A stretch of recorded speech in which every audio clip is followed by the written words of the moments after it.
عقیدہ رسالت. اعلیٰ حضرت کے زمانہ مبارکہ میں ایک مولانا نے کہہ دیا کہ حضور کے بعد بھی کوئی نبی آئے تو ختم نبوت میں فرق نہیں پڑتا. توجہ ہے میری بات پر؟ ادھر دیکھو میری طرف. اعلیٰ حضرت نے پتہ کیا جواب دیا؟ اعلیٰ حضرت فرمانے لگے تو کہتا ہے آ جائے تو فرق نہیں پڑتا، ہم کہتے ہیں آئے کیوں حضور کے بعد؟ ہمیں ضرورت ہی کوئی نہیں، ہمیں کوئی حضور نے کمی چھوڑی، ہمیں حاجت ہی نہیں، آئے کیوں؟ اعلیٰ حضرت نے فتویٰ کفر دیا. ایک مولانا اٹھے تو کہنے لگے جیسا علم نبی پاک کو ہے ویسا جانوروں پاگلوں سب کو ہے. پھر وہ کہنے لگے میری بات کا یہ مطلب تھا وہ مطلب تھا، سچے دل سے بڑے ٹھنڈے دماغ سے. دیکھیں میں کوئی اونچا نہیں بول رہا، کوئی جوش میں نہیں ہوں. دیکھو ایک بندہ کہتا ہے جیسا علم نبی پاک کو مثال دیتا ہے کہ ایسا عطائی علم تو جانوروں پاگلوں سب کو حاصل ہے. وہ کہتا ہے میرا یہ مطلب ہے میرا وہ. ہمارا سوال یہ ہے کہ تجھے یہ بات کہنے کی ضرورت کیا ہے؟ بولے ہے کوئی ضرورت؟ نہیں تسی بول دے نہیں یار، ہاں تو کر دے. ہے کوئی ضرورت؟ بھئی مطلب جو بات میں بیان کرنا ہے کہ یہ مطلب تھا تو وہ مطلب تھا تو یہ بات کہنی چاہیے، کیوں کہی؟ اعلیٰ حضرت رحمت اللہ علیہ فرمانے لگے تو پاگل ہو گیا، قرآن نہیں پڑھتا. وَعَلَّمَكَ مَا لَمْ تَكُنْ تَعْلَمْ. اللہ فرماتے ہیں محبوب جو آپ نہیں جانتے تھے میں نے سارا ہی آپ کو سکھا دیا ہے. فرمایا جس کا استاد رب ہو اسے کوئی کمی رہتی ہے؟ فرمانے لگے تو یہ مثالیں دیتا ہے. ہمارا عقیدہ یہ ہے کہ اللہ نے غیب کے خزانوں کی کنجیاں ہی اپنے نبی کو عطا فرما دی. ایک مولانا اور اٹھے کہنے لگے نماز میں نبی پاک کا خیال آئے تو نماز ٹوٹ جاتی ہے. لوگ کہتے ہیں لڑو نہ. ہم نہیں لڑ رہے بھائی، ہم تو امت کو اکٹھا کرنا چاہتے ہیں. لیکن ادھر دیکھو نا، آپ کے سامنے کوئی بندہ کھڑا ہو کے کہہ دے کہ نبی پاک کا خیال آئے تو نماز ٹوٹ جاتی ہے، تو آپ اس کے گلے میں پھولوں کا ہار ڈالیں گے؟ کیوں؟ مربت کرو نا، مربت کا درس دے رہے ہو، مربت کرو. چلے آپ کو ایک مثال دیتا ہوں بڑی سادی. اس نے کہا جی حضور کا خیال آئے تو نماز ٹوٹ جاتی ہے. نماز میں آپ درود شریف کے بعد دعا پڑھتے ہیں. دعا کون سی ہے؟ ربنا اغفر لی آتی ہے نا آپ سب کو، پڑھیے ذرا ربنا اغفر لی. اس کا ترجمہ کیا ہے؟ یا اللہ مجھے بھی بخش دے اور میرے ماں باپ کو بھی. تو جب یہ دعا مانگی تو ابا جی کا خیال نماز میں آیا کہ نہیں آیا؟ اماں جی کا. سنی تھوڑا سا اگر آپ سمجھے نا، میرا سنی ایک ہی بات کرتا ہے. جب اس سے کوئی بندہ کوئی مسئلہ پوچھتا ہے نا تو سنی کہتے ہیں میں تو پڑھا ہوا ہی نہیں. او خدا کے بندے آج پڑھ کے جانا ساری محفل، اور آئندہ جمعہ بھی اپنے خطیب کے پاس پڑھنا ذرا دھیان سے، پھر اگلا بھی پڑھنا، پھر تو انشاءاللہ کہے گا نہیں میں پڑھا ہوا نہیں. بھائی نماز میں آیت پڑھتے ربنا اغفر لی تو ابا جی کا خیال آتا ہے کہ نہیں؟ تو نماز ٹوٹ گئی کہ رہ گئی؟ اماں جی کا خیال آتا ہے کہ نہیں؟ اعلیٰ حضرت فرمانے لگے اگر تیرا باپ جو بے نمازی ہو، ان پڑھ ہو، اس کا خیال آنے سے نماز نہیں ٹوٹتی تو پھر سن ہمارا عقیدہ کیا ہے.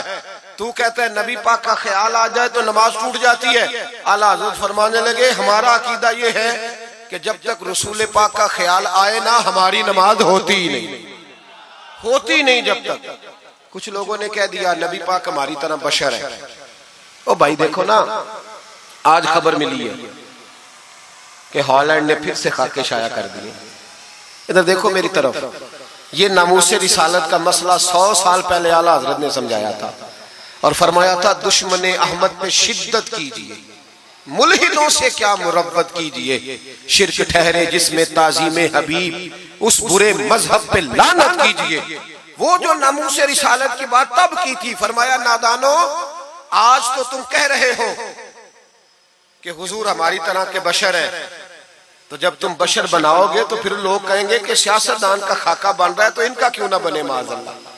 اس وقت اعلیٰ حضرت نے کہا تھا نا یہ بات نہیں ہے. آپ فرمانے لگے بات یہ ہے کہ اللہ کی سرتابہ قدم شان ہے، یہ انسان نہیں انسان، وہ انسان ہے. یہ قرآن تو ایمان بتاتا ہے انہیں اور ایمان یہ کہتا ہے میری جان ہے. یہ ناموس رسالت کا مسئلہ ساری زندگی اعلیٰ حضرت نے سمجھایا اور لوگوں کو بتایا کہ جان ہے عشق مصطفیٰ، روز فضو کرے خدا، جس کو ہو درد کا مزہ وہ ناز دوا اٹھائے کیوں. اعلیٰ حضرت موجود تھے مدینہ شریف میں. اس زمانے میں نا نبی پاک کے گنبد کے سامنے کھجوروں کے 2 درخت ہوتے تھے. کھجوروں کے 2 درخت شعراء سارے بیٹھے تھے تو شاعر جو ہوتا ہے نا وہ تشبیہ دیتا ہے بعض اوقات. تو شاعر نے شعر کہا, کہنے لگا یوں ہے درخت حضرت والا کے سامنے. توجہ ہے میری بات پر؟ حضور کے گنبد کے سامنے کھجوروں کے 2 درخت ہیں. شاعر نے شعر لکھا یوں ہے درخت حضرت والا کے سامنے, مجنو کھڑا ہو خیمہ لیلا کے سامنے. اعلیٰ حضرت فرمانے لگے یہ شعر میرے نبی پاک کی شان کے لائق. فرمانے لگے تم نے حضور کے خیمے کو, نبی پاک کے گنبد کو لیلا کا خیمہ بنا دیا, یہ کیا بات ہوئی؟ تو لوگ مانتے بھی نہیں, نہ وہ بھی نہ مانے. کہنے لگے جی اعتراض کرنا آسان ہے, شعر کہنا مشکل ہے, آپ بتائیں شعر کیسے کہنا چاہیے. فرمایا لفظ وہ کہو جو حضور کی شان کے لائق ہے, جو شان کے لائق نہیں وہ لفظ نہ کہو. شعر کیا کہا؟ کہنے لگے یوں ہے درخت حضرت والا کے سامنے, مجنو کھڑا ہو خیمہ لیلا کے سامنے. اعلیٰ حضرت فرمانے لگے غلط ہے تشبیہ. کہا جی آپ بتا دیں. تو اعلیٰ حضرت فرمانے لگے سنو پھر, یوں ہے درخت حضرت والا کے سامنے, قدسی کھڑے ہیں عرش معلا کے سامنے. گویا قدسی کھڑے ہیں عرش. یہ فاضل بریلوی رحمت اللہ علیہ کا انداز ہے. ناموس رسالت کے بارے میں کبھی کسی کو گنجائش, ہمارے اینکر ٹی وی پہ بیٹھ کے, ابھی بھی باتیں ہوں گی سویرے بڑی, مولوی جذباتی ہے جی, یہ کہتا ہے کہ گستاخان رسول سے رشتہ توڑو, اور سارے اینکر ہمارے بچوں کو خراب کرتے ہیں. کہتے ہیں جی حضور نے تو اپنے بے ادب کو معاف کیا. بالکل معاف کیا ہے, بالکل معاف کیا. نبی پاک نے اپنے بے ادب کو معاف کیا ہے, پر حضرت ابو بکر صدیق نے حضور کے بے ادب کو کوئی نہیں معاف کیا. حضرت عمر نے حضور کے بے ادب کو معاف, حضرت عثمان غنی نے معاف, مولا علی نے معاف, ان لوگوں نے حضور کے بے ادب کو معاف. لیکن نا جو میری بے ادبی کرے گا اسے میں معاف کروں گا. بے ادبی میری کرے اور معافی میرے چھوٹے بھائی سے مانگ لے, اس کو حق ہے معاف کرنے کا, میں نے معاف کرنا ہے. چونکہ بے ادبی یہ موٹی بات ہے, اس کو سمجھ لیں. اس اجتماع میں میں حکومت پاکستان کو مشورہ دیتا ہوں, بڑا ٹھنڈا مشورہ دیتا ہوں کہ اگر بچنا چاہتے ہو نا تو ان سے تعلق توڑ لو اور انہیں سخت جواب دو, بچ جاؤ گے. ورنہ جو ان سے رشتہ نہیں توڑے گا وہ خود بھی نہیں بچے گا, وہ رو میں بہ جائے گا, وہ اللہ کی پکڑ میں آ جائے گا, اس کے لیے مشکل ہو جائے. خدا را سخت جواب دو, تمہیں اللہ نے منصب دیا, موقع دیا, سخت جواب دو, سٹینڈ لو. لوگ کہتے ہیں علماء کی تقریروں سے کیا ہوتا ہے؟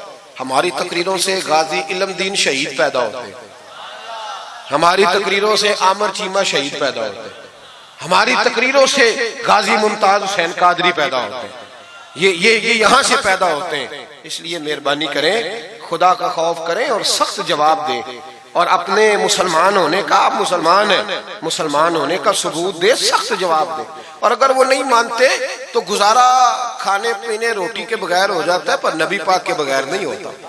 اس لیے مہربانی کرو, ان کو کرارا جواب جانا چاہیے. آپ تائید کرتے ہیں میری بات کی؟ سارے حضرات ہونا چاہیے نا جی ایسا.